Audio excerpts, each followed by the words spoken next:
माननीय हर्कराज राई, समय 7 मिनट।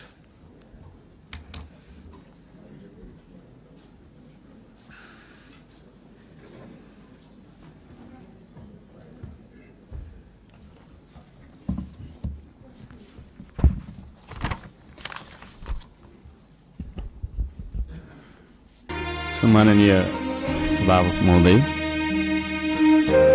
सर्वप्रथम त म सबैजनालाई हार्दिक शुभकामना र बधाई ज्ञापन गर्न चाहन्छु।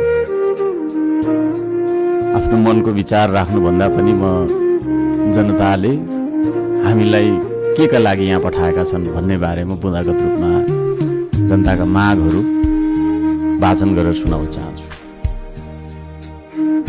र त्योभन्दा पहिला चाहिँ हामीले पक्कै पनि यो देश बनाउनका लागि, देश परिवर्तन गर्नका लागि भनेर आएका छौँ। सबैभन्दा पहिला आफूले आफैलाई परिवर्तन गर्नुपर्छ भन्छु। अघिल्लो शपथ ग्रहणको दिन पनि हामी 12 मिनट 46 सेकेन्ड ढिलो थियौँ भने आज 16 मिनट 55 सेकेन्ड हामी ढिलो भएका छौँ।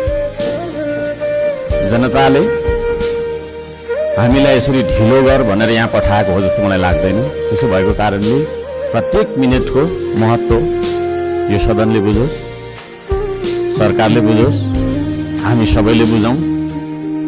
नेपाली हो, नेपाली समय हो। 2 बजीको बैठक 3 बजी जाँदा पनि हुन्छ, 4 बजी जाँदा पनि हुन्छ। जे गर्दा पनि नेपाल हो, नेपाली हो भन्ने खालको जुन भाष्य हामीले मनमा लिएर बसेका छौँ, यही सबैभन्दा मुख्य कारण हो हामीले उन्नति गर्न नसक्नुको। त्यसो भएको कारणले गर्दाखेरि सभामुख महोदय मार्फत म सम्पूर्ण सदन, सरकार सबैलाई ध्यान आकर्षण गराउन चाहन्छु। आउँदा दिनमा हामी बैठक सुरु हुनुभन्दा थोरैमा पनि 5 मिनट अगाडि उपस्थित हुनुपर्छ। म यो माग राख्न चाहन्छु। हामी विभेदको अन्त्य गर्छौँ भनेर यहाँ भनिरहेका छौँ। भर्खरै पनि पूर्ववक्ता माननीयज्यूहरूले थुप्रै कुराहरू राख्नुभयो, आफ्नो मनको कुराहरू।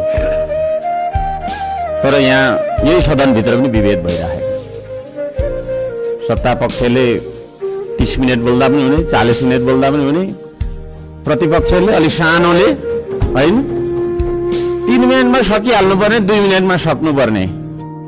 हामी पनि जनताले चुनेर पठाएका जनमत प्राप्त जनप्रतिनिधि हौँ। त्यसो भएको कारणले गर्दाखेरि हामीले आफ्ना क्षेत्रका आवश्यकताहरू, आफ्ना तपाईँको चाहिँ के अरे मागहरू राख्नका लागि प्रशस्त समय दिनुपर्दछ। त्यो खालको सदन हामीले बनाएर हामीले त्यो खालको सदन अभ्यास गर्नुपर्दछ भन्ने माग राख्न चाहन्छु। म आफ्नो मनको कथा म यहाँ गाउन चाहन्न। अब मेरो आफ्नो मन्तव्य राख्नुभन्दा पनि सरकारले कसो गर्नुपर्ने हो त? हिजो इतिहासमा हामीले के गर्यौँ, कसले के गर्यो, कुन नेताले के गर्यो, कतिको तपाईँको हामीले सङ्घर्ष गर्यौँ, के गर्यौँ भनेर नआवश्यक छ जस्तो मलाई लाग्दैन। हामी के गरिरहेका छौँ आज र भोलि के गर्ने हो भन्नेतर्फ सरकारले आफ्नो नीति तथा कार्यक्रम बना